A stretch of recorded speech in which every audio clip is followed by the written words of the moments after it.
समाज अपने आप में एक बहुत बड़ा शब्द है, लेकिन जितना बड़ा यह शब्द है उतनी ही बड़ी बड़ी कहानियां समाज और सामाजिक प्रथाओं से जुड़ी हुई है। इन्हीं कुछ सामाजिक प्रथाओं में एक प्रथा है बेटी को बोझ समझना। दहेज प्रथा की बड़ी बड़ी बेड़ियों में जकड़कर समाज आज इतना लाचार हो गया है कि जिन बेटियों को समाज लक्ष्मी का रूप समझता था, आज वही लक्ष्मी समाज को बोझ लगने लगी है।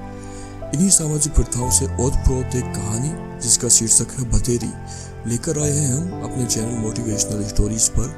हमें उम्मीद है हमारी पिछली कहानियों की तरह ये कहानी भी आपके दिल को छू जाएगी। तो शुरू करते हैं इस कहानी को। भतेरी अपने मजदूर माँ बाप की 2 लड़कियों के बाद तीसरी औलाद थी।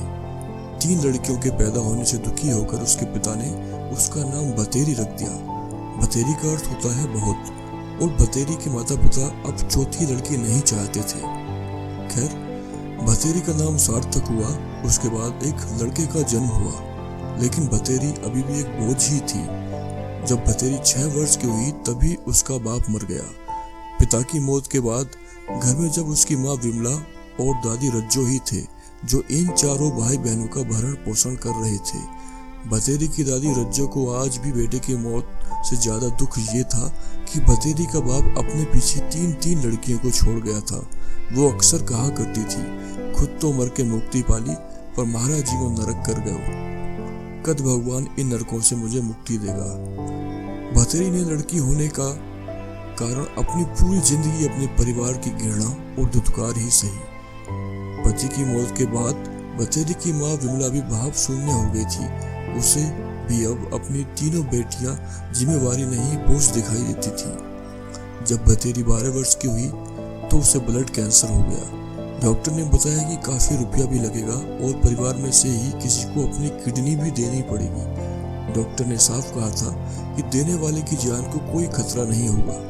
12 साल की लड़की के ब्लड कैंसर होने की खबर जैसे ही गांव वालों को लगी तो भतेरी के लिए गांव वालों का दिल पसीज गया। घर की माली हालत देख भतेरी के इलाज का पूरा खर्चा गांव वालों ने उठाने का फैसला किया, लेकिन यह समस्या पैसे की नहीं आ रही थी। ग्रामीण समाज आज भी भावनात्मक समाज है। कई व्यक्ति थे जो भतेरी के इलाज के लिए पैसा खर्च करने को तैयार थे, लेकिन इस बोझ के लिए परिवार में कोई भी अपनी किडनी देने को तैयार नहीं था। भतेरी की 65 वर्षीय दादी को भी आज अपनी जिंदगी के बचे हुए कुछ वर्ष भतेरी की जिंदगी से ज्यादा कीमती लगे। वो लड़की थी, इसलिए उसके परिवार के लिए उसकी जिंदगी बोझ थी। अपनी बीमारी से घुटती भतेरी आज मर चुकी थी। घर पर काफी लोग जमा थे। सब भतेरी की माँ और दादी को ढाढ़स बजा रहे थे और उनकी गरीबी को कोस रहे थे। आज मृत भतेरी का चेहरा शांत था। उसने अपनी जिंदगी में बस अपने परिवार की धुतकार सही थी और बाद के कुछ समय बीमारी की पीड़ा, लेकिन आज वो शांत लग रही थी। क्या इच्छा रही होगी उसकी अंत समय में।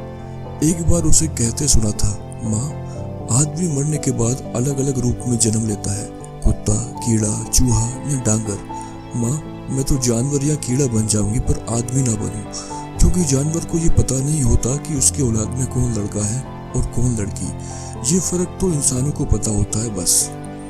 उसका बाल सुलभ मन मानव की इस वृत्ति का प्रतिकार नहीं कर सकता था, लेकिन जिंदगी भर जो घृणा उसने अपने प्रति देखी उससे वो जरूर महसूस कर सकती थी। शायद भगवान उसकी अंतिम इच्छा पूरी कर देगा, उसे मानव नहीं पशु योनि में जन्म देगा। दोस्तों, यदि ये कहानी आपको अच्छी लगी हो तो लाइक जरूर कीजिए और चैनल पर नए हैं तो सब्सक्राइब बटन प्रेस करके नोटिफिकेशन बेल आइकन पर टैप जरूर करें ताकि इसी तरह की कहानियों की अपडेट आपको मिलती रहे।